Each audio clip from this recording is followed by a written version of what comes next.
A failed boy gets one last smile from fate after flunking his dream exam. Alan's ready to give up. I can't even afford to take a train home.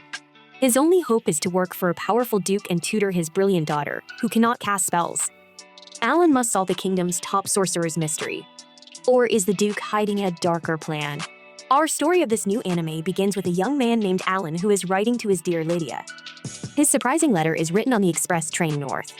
No doubt you heard, but I failed the royal magic exam. We then see a flashback. His teacher says to him, "It is disappointing Alan did not succeed as I had expected. I don't think the written or practical exam was an obstacle for you. I don't know anything, but regardless, Professor, I'm sorry to say that I can't afford to return to my family. I need any job available so I can send the money and eventually return home. We are from a poor class." The professor tells him he knows of a vacant position as an old friend is looking for a private tutor for his daughter. Specially designed for spring, but will pay a handsome wage. Would you like to give it a try? Alan replies, "Anything, Professor," amazed. The most crucial thing is employment. At that moment, the professor calls his friend.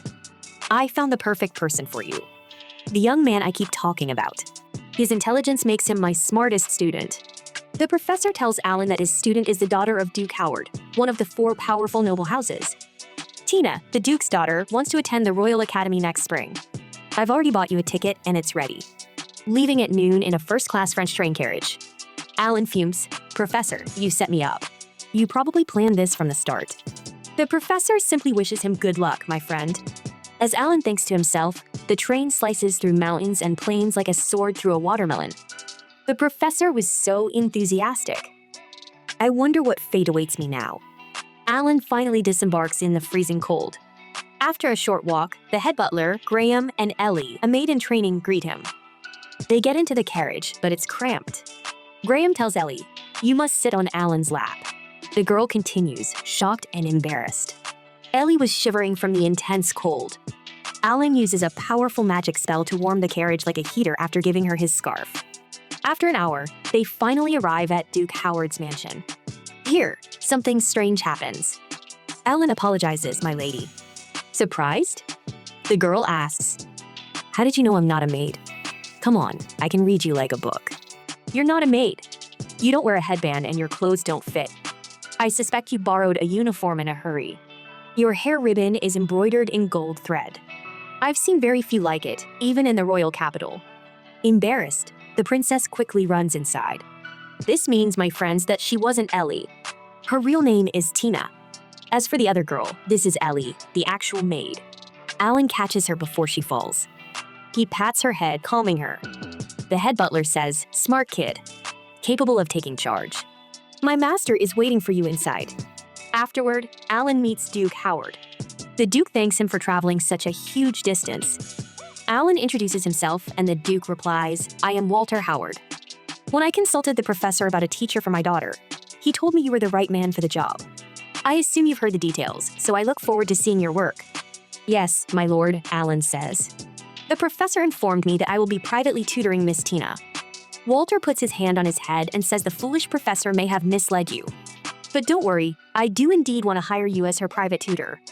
However, you must persuade her to refuse academy enrollment." "I'll start with the Howard lineage," he says. "You know about the 4 great ducal houses, correct?" Alan replies, "Yes, I know them well. These houses' dukes was granted vast lands in the 4 cardinal directions for their contributions to the kingdom's founding and still protects them." "Bravo," Walter says.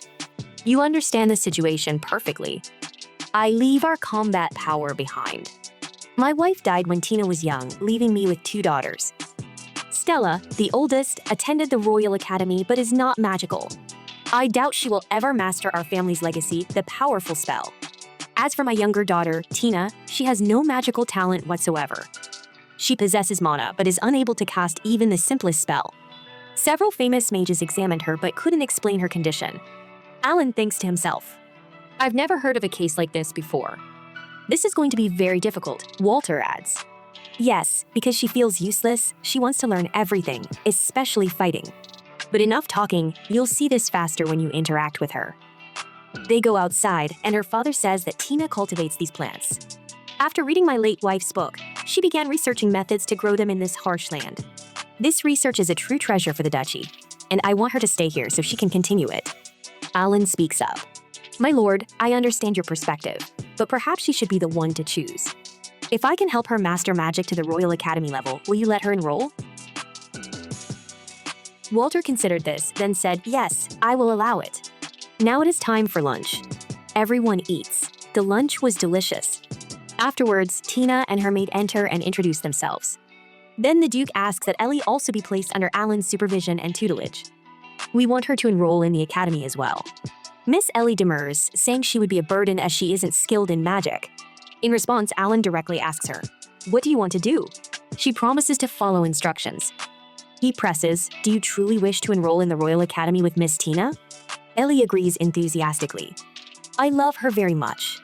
I am her personal maid. A black cat belonging to the professor who arranged the job then enters the room, delighting the girls.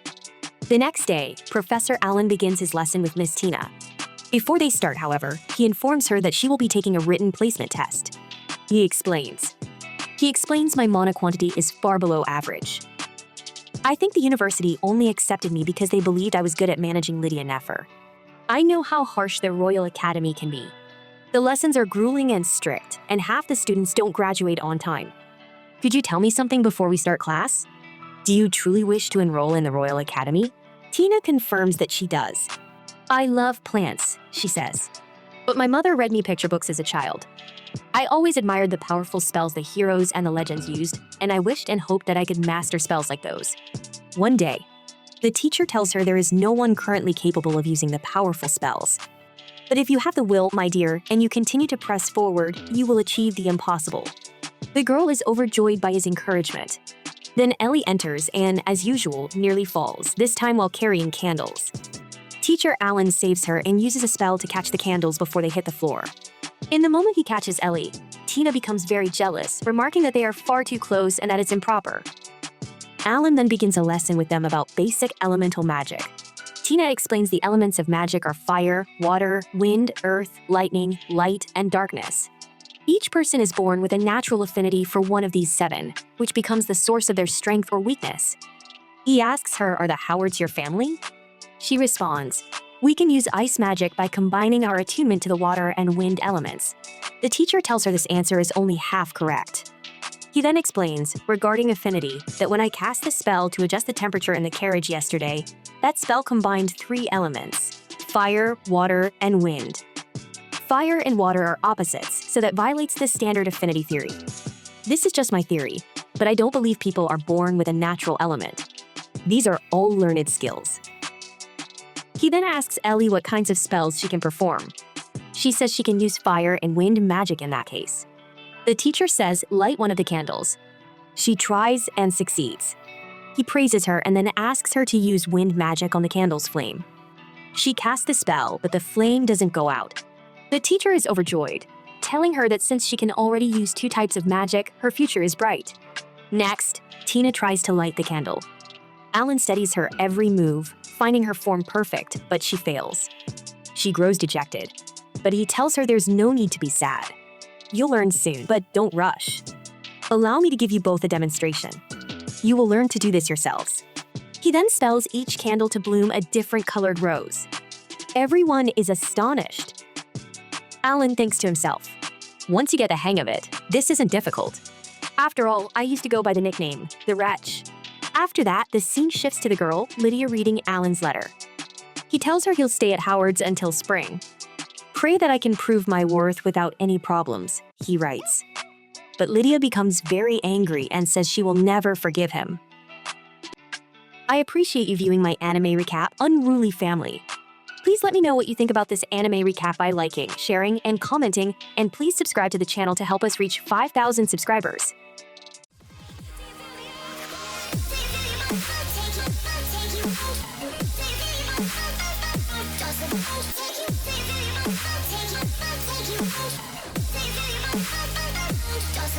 Take you